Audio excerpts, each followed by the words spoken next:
देश के उन सभी समझदार और ईमानदार मतदाताओं को धन्यवाद जिन्होंने लोकतंत्र को एक तंत्र बनाने से रोका।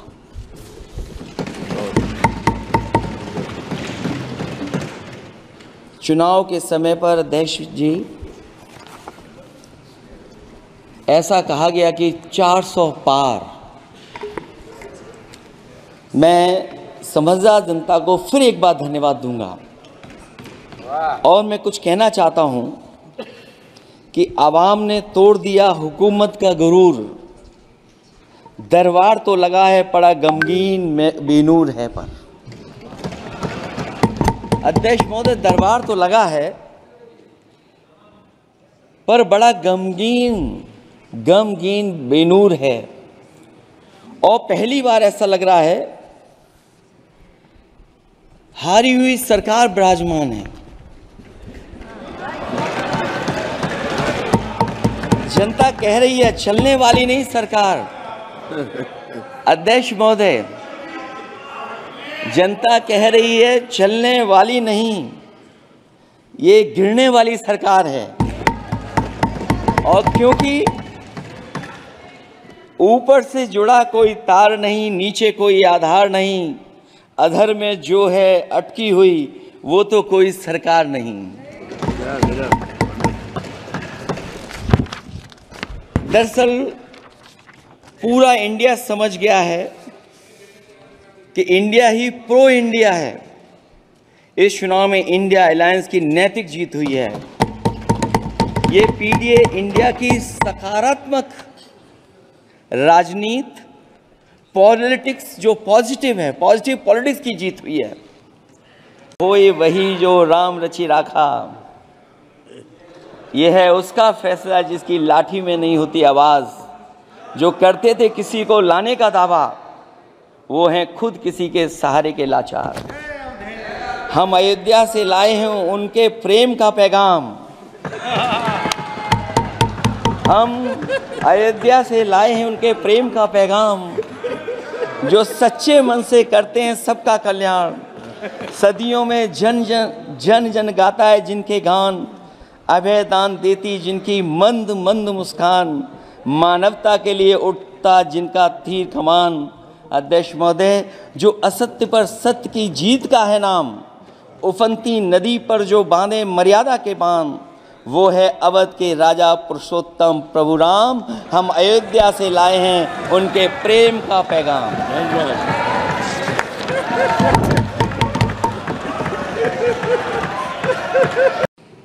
मुझे याद है अध्यक्ष महोदय, देश के प्रधान सांसद जी ने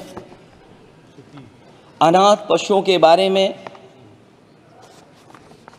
बहुत कुछ कहा था। अनाथ पशुओं की समस्या से छुटकारा दिलवाने के लिए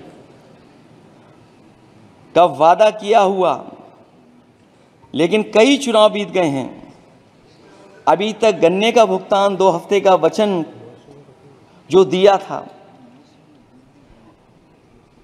कहां दिया था?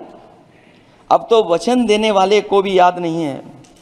हर बात को जुमला बना देने वाले लोगों के ऊपर से जनता का भरोसा उठ गया है।